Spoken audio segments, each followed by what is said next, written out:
Tudo bom, meninos? Hoje nós vamos iniciar o segundo bimestre, capítulo 1 da apostila de Geografia, e nós vamos tratar um assunto muito bom, que é estudar o espaço rural brasileiro.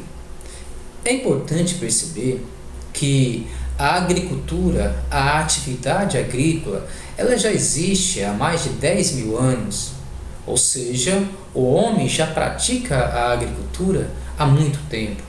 Tanto é que a agricultura foi base para o desenvolvimento dos seres humanos. Então nós vamos fazer aqui um apanhado para compreender a agricultura que foi desenvolvida no Brasil, como que ela iniciou e como essa agricultura se encontra hoje em nível de desenvolvimento.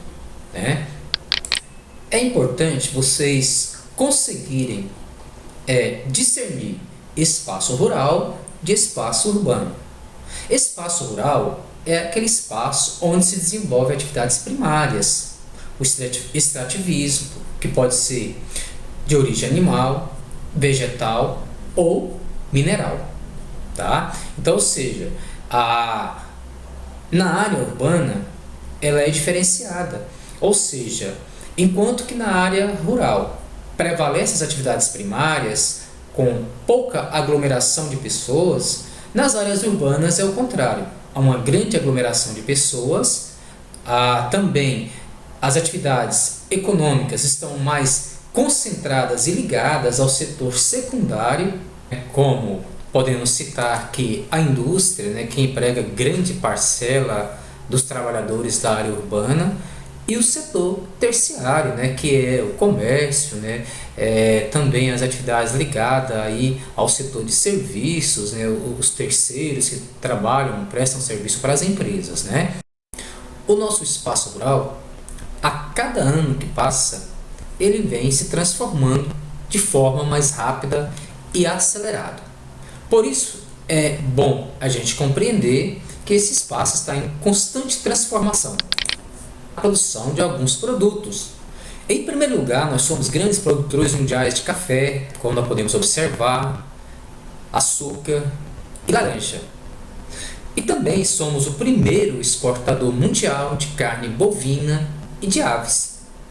Primeiro lugar também na produção de cana-de-açúcar e líder na exportação de açúcar e etanol. E o segundo, produtor mundial de soja. Aqui nós realizamos 3 tipos de extrativismo: o animal, o vegetal e o mineral, como nós podemos observar nessas 3 imagens aqui. O extrativismo é uma atividade que consiste em retirar da natureza aquilo que ela oferece para fins comerciais ou industriais. Ou seja, o extrativismo é a maior economia do Brasil. O Brasil é um país, uma nação extrativista. O extrativismo animal no Brasil ele consiste na caça ou na pesca. Nós sabemos que o Brasil é um país de dimensão continental. Sendo assim, há um grande potencial para a pesca. Consequentemente, nós temos grandes áreas florestadas ainda, que de certa forma aí acaba também ocorrendo a caça, às vezes em grande parte de forma ilegal. O extrativismo vegetal consiste em retirar madeiras da floresta, o látex na exploração das seringueiras, castanha das castanheiras, as amêndoas, também chamadas drogas do sertão, o pau-brasil, que foi tirado desde a época da chegada dos portugueses, os colonizadores no Brasil, e também aí as outras atividades também que é ligada diretamente à agricultura também. Outra atividade também extrativista é também a mineral, que consiste aí em extrair do subsolo os recursos minerais que nós temos, como o ouro, a prata, o estanho, a cassiterita e uma variedade de outros recursos minerais que nós temos, que pode ser e é explorado, como o ferro, o níquel aqui em Niquelândia, onde nós temos uma grande reserva aí. Enfim, então a nossa exploração mineral é muito grande.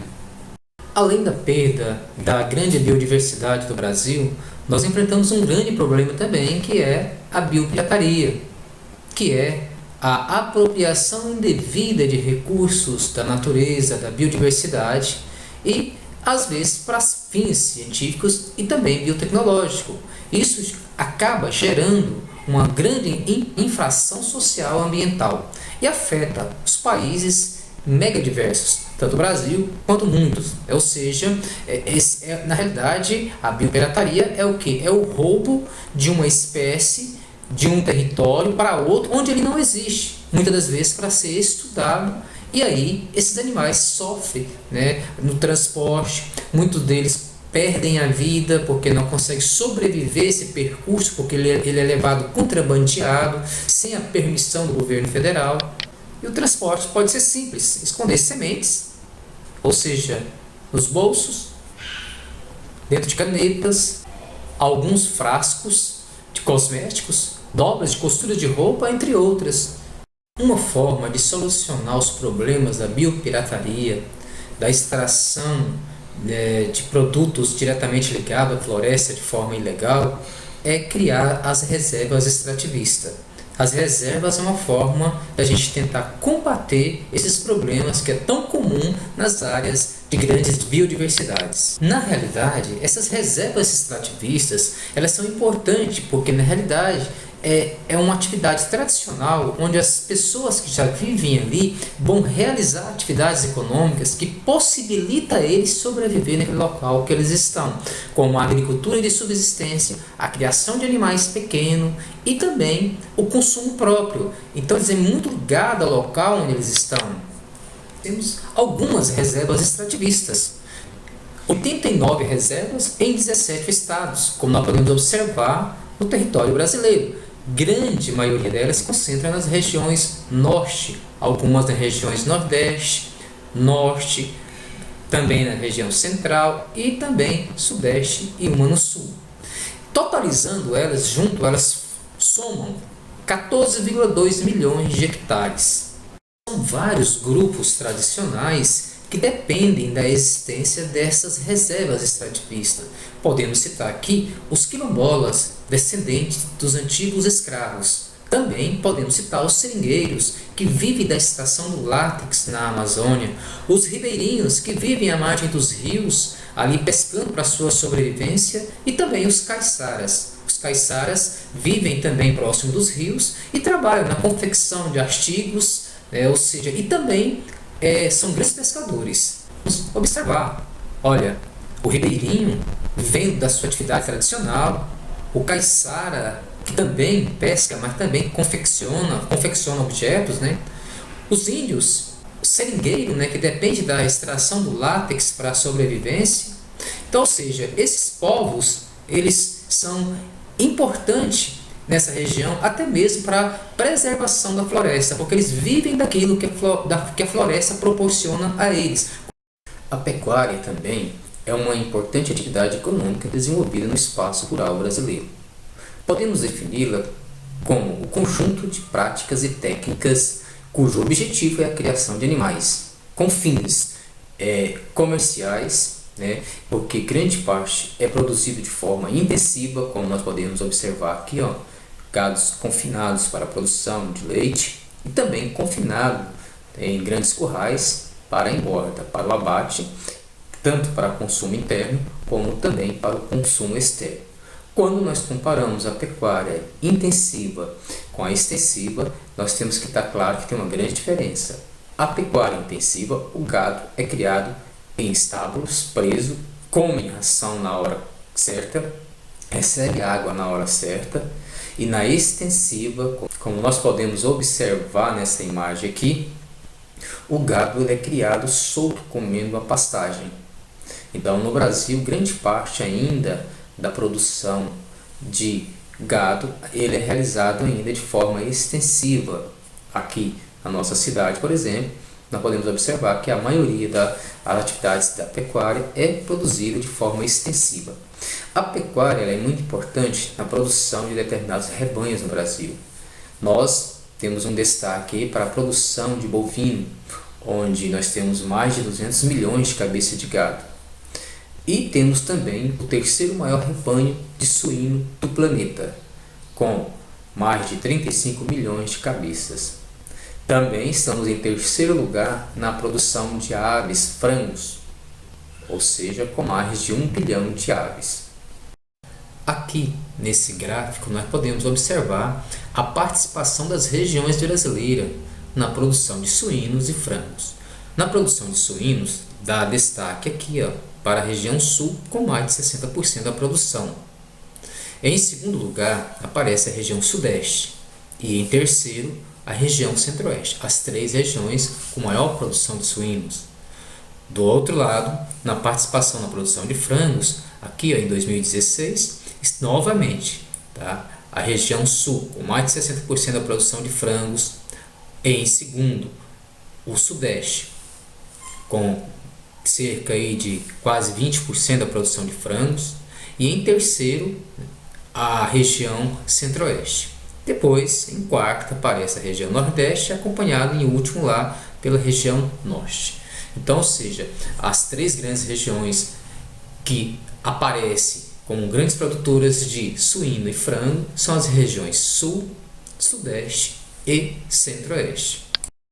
É bom observar que os avanços tecnológicos ele não só chegou na produção agrícola, produção de cereais, produção de grãos, mas também chegou na produção pecuária, ou seja, os avanços tecnológicos eles proporcionou, ou seja, o melhoramento genético de gado, consequentemente também aumentou a produção de leite, ou seja, houve uma manipulação genética no qual o gado foi melhorado e isso possibilitou um avanço na área da pecuária.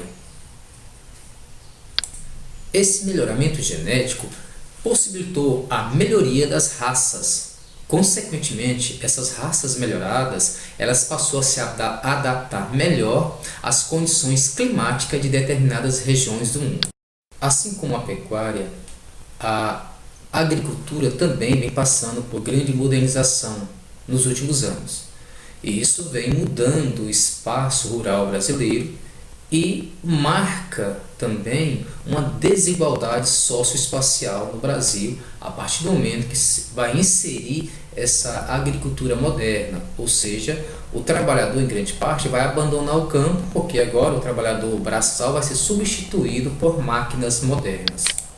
Essa modernização, que se iniciou em 1960 e aprofundou a partir de 1970, ela foi iniciada pela chamada Revolução Verde. A Revolução Verde, ela levou para o campo mão de obra qualificada. Houve a mudança no perfil, ou seja, do domínio do maquinário agrícola. Substituímos a mão de obra por máquinas.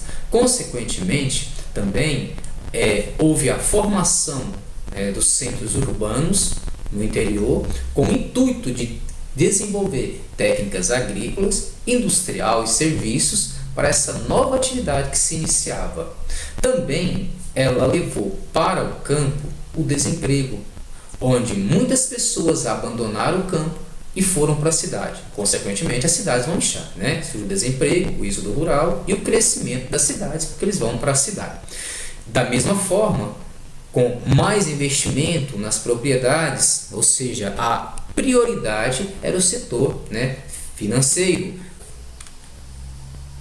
Foi a grande tecnificação do campo, ou seja, levando maquinários para o campo, aumento da produtividade, houve as super safras de grãos, o Brasil se tornou o grande produtor mundial de alimentos, ampliação das exportações, superávites na balança comercial, ou seja, passamos a ser um país agroexportador, divisas, ou seja, lucro para pagamento das dívidas externas, criação das cadeias produtivas do agronegócio e também o Brasil passou a ser campeão nas commodities, ou seja, o produto in natura, aquilo que é produzido no campo, como cereais, grãos, ou que seja recursos minerais, que é produzido de forma natural. Nós tiramos ele do campo e já vendemos sem haver o processamento do produto.